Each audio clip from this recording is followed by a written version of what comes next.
말씀 앞으로 오신 여러분들을 환영합니다. 빛을 전한 사람들 3강 하나님의 창조라는 제목으로 말씀을 나누도록 하겠습니다. 시편 33편 6절에 말씀이 기록되어 있습니다. 여호와의 말씀으로 하늘이 지음이 되었으며 그 만상을 그의 입 기운으로 이루었도다.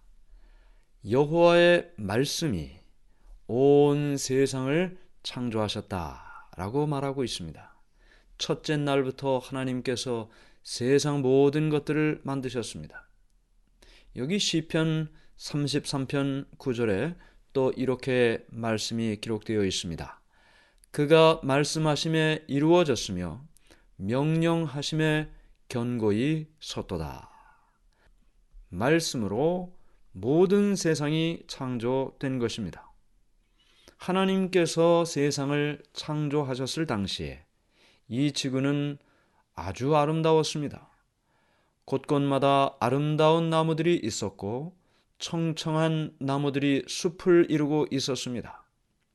그곳에는 무서운 절벽이나 깊은 구렁이 없었고 어디를 보든지 아름다운 나무와 꽃들이 눈을 기쁘게 하는 그런 아름다운 곳이었습니다.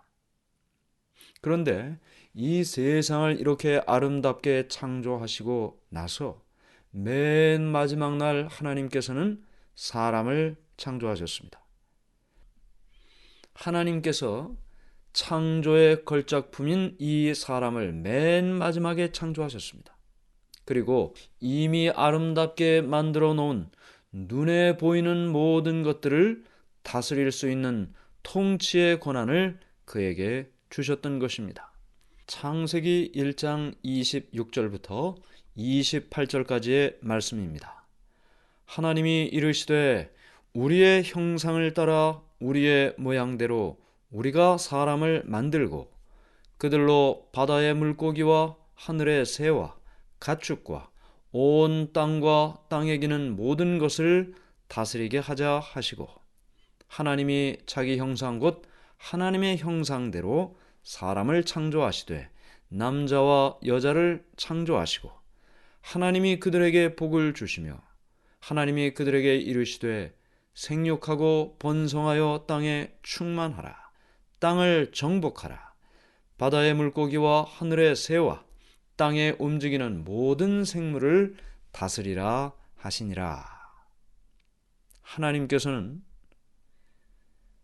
우리의 형상을 따라 우리의 모양대로 사람을 만들고 말씀하셨습니다. 여기에 보면 형상이라는 말이 나오고 모양이라는 말이 나옵니다. 하나는 외모를 설명하고 있고 하나는 내면을 설명하고 있습니다. 그러므로 하나님께서 사람을 창조하실 때 하나님의 외모와 하나님의 내면을 닮은 사람을 창조하셨다는 것이죠. 그래서 우리는 하나님의 품성이 무엇인지 이미 배웠는데요. 하나님의 품성은 사랑이죠. 하나님은 사랑이시라 했으니까. 그러므로 마치 자녀들이 부모를 닮는 것처럼 아담은 하나님의 창조를 받았을 때 하나님의 품성, 사랑을 닮은 사람으로 만들어졌습니다. 그런데 말이죠. 우리는 이 세상의 학문 가운데에서 사람이 원숭이로부터 진화된 존재다라는 이야기를 듣게 됩니다. 하나님의 창조를 살펴보면서 사람이 하나님을 닮은 존재로 이 땅에 존재하게 되었다, 창조됨을 받았다라는 것을 생각하면 원숭이로부터 진화해서 사람이 되었다는 말은 창조의 목적이나 하나님을 닮은 사람을 생각할 때 사람을 너무나 낮은 수준으로 두는 것이라는 것을 우리가 알게 됩니다. 하나님의 창조의 능력을 세속적인 수준으로 떨어뜨리는 일이 되는 것입니다. 그러므로 우리가 이 하나님의 창조의 이야기를 들으면서 인류의 조상을 거슬러 올라가면 원숭이가 아니고요. 아담, 그 위는 하나님까지 올라가는 것입니다. 그러므로 아담은 흙으로 창조되었지만 하나님의 아들로 이 땅에 존재하게 되었습니다. 왜냐하면 하나님의 외모와 하나님의 내면을 닮아 이 땅에 창조되었기 때문입니다. 외모도 닮았다 그랬죠? 비록 죄로 말미암아 인간의 내면이나 외모가 다 손상돼서 지금은 그 하나님의 무한한 사랑도 나타내질 못하고 있습니다. 그저 이기심, 자기를 사랑하는 마음으로 살아가고 있죠. 그러나 우리가 죄인이 되었지만 하나님의 창조의 흔적이 아직도 남아 있습니다. 우리의 마음 속에는 하나님은 사랑이시라는 그 하나님의 사랑이 남아 있습니다. 그래서 자녀를 사랑하고 불쌍한 사람을 보면 동정을 하게 되고 그 마음이 어디에서 왔어요? 하나님으로부터 온 것입니다. 외모도 마찬가지죠. 우리가 하나님의 처음 창조를 받은 그 아담을 생각할 때 아담은 지금 현재의 사람들보다 훨씬 더 키가 컸습니다. 균형 잡힌 몸을 가지고 있었습니다. 얼굴은 건강한 혈색을 띤 모습이었습니다. 하와는 아담보다는 키가 작았고 고상하고 아름다운 모습이었습니다. 아담이 창조를 받은 후에 모든 동물들의 이름을 지어줍니다. 그 많은 동물들이 아담 앞으로 와서 아담으로부터 이름 하나씩을 받고 돌아갔습니다. 그런데 말이죠. 이 수많은 동물들의 이름을 지어주면서 한 동물도 이름이 중복되지 않게 만들어준 아담을 생각하면 그의 지능이 얼마나 좋았을지 생각하게 되는 것입니다. 그런데 아담이 그의 앞에 나온 동물들을 하나하나 이름을 지어주는데 그의 앞에 나오는 동물들이 모두 짝이 있는 것을 보게 되었습니다. 그런데 그는 혼자였죠. 창세기 2장 18절에 하나님께서 이렇게 말씀하십니다. 여호와 하나님이 이르시되 사람이 혼자 사는 것이 좋지 아니하니 내가 그를 위하여 돕는 배필을 지으리라 하시니라. 네, 하나님께서 아담을 위하여 돕는 배필을 짓겠다 말씀하셨습니다. 사람은 고독하게 살도록 창조되지 않았습니다. 하나님은 사랑이라고 했고 사람은 하나님을 닮은 사람이라 그랬습니다. 그러니까 사람은 사랑을 닮았어요. 그 안에 사랑이 있어요.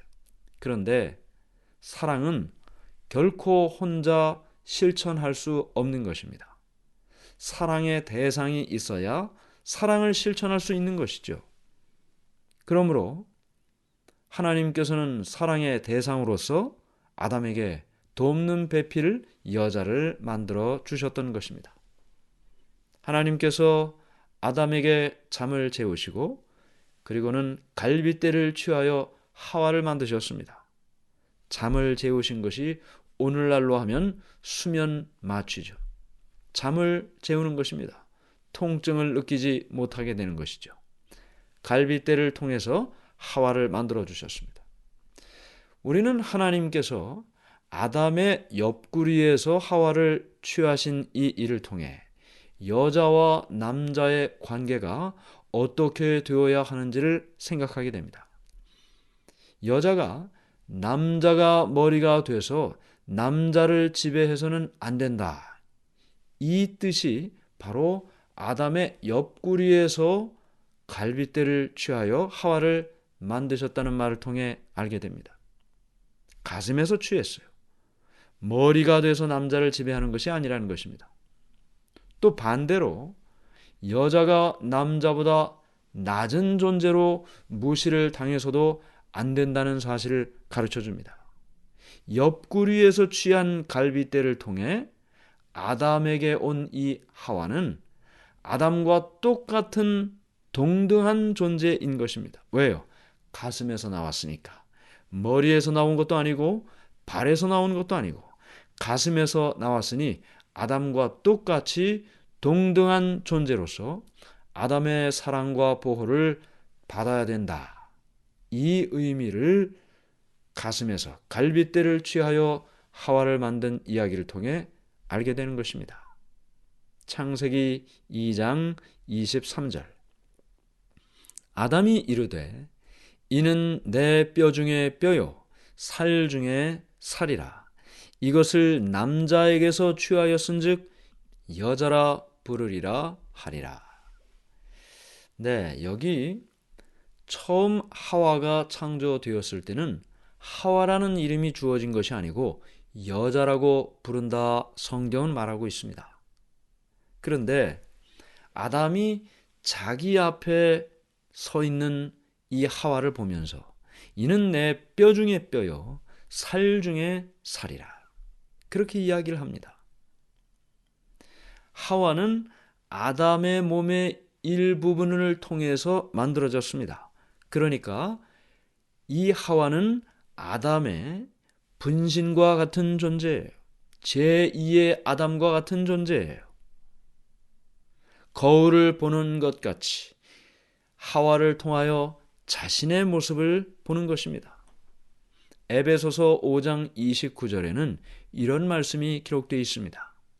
누구든지 언제나 자기 육체를 미워하지 않고 오직 양육하여 보호하기를 그리스도께서 교회에게 함과 같이 하나니. 자기 몸을 보호하지 않는 사람이 없습니다. 위급한 순간이 되면 누구나 본능적으로 자기의 몸을 보호하게 되어 있죠. 그러므로 자신의 몸을 통해서 만들어진 이 하와를 보면서 아담은 자기를 보호하는 것처럼 이 하와를 보호하고 돌보는 삶을 살아야 된다는 것입니다. 이렇게 아름답게 만든 하와를 아담에게 주시고 이제 하나님께서 주례를 하시면서 아담과 하와는 가정을 이루게 됩니다. 인류의 첫 번째 가정이죠. 창조를 통해서 하나님께서 인간에게 주신 축복의 통로가 있습니다. 두 가지 축복의 통로를 이 창조를 통하여 아담과 하와에게 주셨는데 첫 번째는 가정제도입니다. 가정제도. 인간에게 창조되자마자 가정을 이루게 하시고 가정을 통하여 하나님의 사랑을 느끼고 경험하도록 하셨습니다. 두 번째는 안식일이죠. 이 안식일에 대해서는 우리가 다음 시간에 배우게 됩니다. 이 결혼제도를 하나님께서 창조를 통해 만드셨습니다. 결혼은 인간에게 주신 첫 번째 선물입니다. 이 결혼제도는 아담과 하와가 죄를 지은 다음에 에덴 동산에서 이제 바깥으로 나가게 되지 않습니까? 죄의 세상으로 나오게 되는데 아담과 하와가 죄를 지은 후에 에덴 동산에서 죄의 세상으로 가져온 두 가지 제도 중에 하나입니다. 결혼제도예요. 그래서 이 결혼제도가 하나님께서 사람에게 주신 축복의 통로라는 것을 기억하고 결혼제도를 통해 죄 짓기 이전에 에덴 동산에서 살았던 아담과 하와의 첫 가정을 생각하게 되는 것입니다. 이 땅에 사는 모든 사람들이 결혼을 통하여 가정을 이루게 되면 하나님께서 창조 후에 첫 번째 가정으로 아담과 하와를 그렇게 주례하시고 그렇게 행복하게 살게 하신 것을 기억하게 되는 것입니다. 이제 이렇게 한 가정을 이루게 하신 하나님께서 아담과 하와의 첫 살림을 에덴 동산에서 시작하게 하셨습니다. 창세기 2장 8절. 여호와 하나님이 동방의 에덴의 동산을 창설하시고 그 지으신 사람을 거기 두시니라. 하나님의 주례로 결혼한 첫 가정 아담과 하와는 하나님께서 아름답게 창조하신 에덴 동산에서 살게 하셨습니다. 곳곳마다 아름다운 나무와 꽃들이 있었습니다. 그리고 그곳에는 생명나무와 선악을 알게 하는 나무도 있었습니다. 생명나무의 열매는 인간의 생명을 영원히 지속시키는 능력이 있는 나무였죠.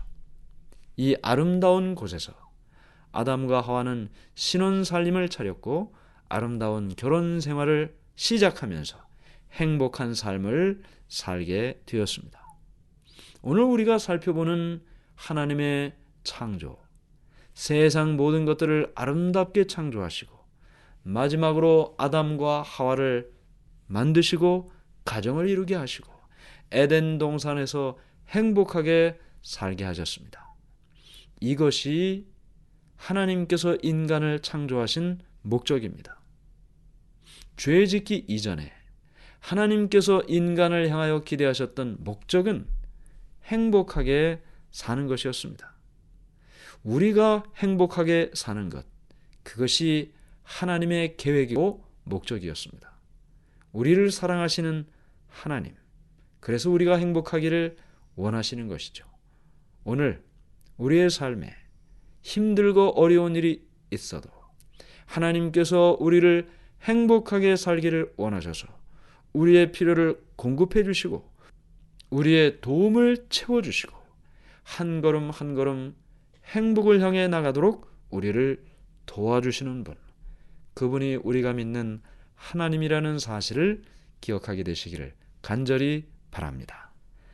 하늘에 계신 하나님 아버지, 우리가 행복하기를 원하시는 하나님, 하나님의 은혜를 감사합니다. 아담을 창조하시고 그에게 필요한 하와를 보내주셨습니다. 그리고 가정을 이루게 하시고 에덴 동산에서 행복을 이루게 하셨습니다. 오늘 우리에게 힘들고 어려운 삶 속에서도 우리가 행복하기를 원하시는 하나님의 계심을 기억하며 살게 해 주시옵소서. 그 은혜로, 그 능력으로 우리의 행복을 이루고 경험하게 해 주시옵소서. 예수님 이름으로 간절히 기도드리옵나이다. 아멘.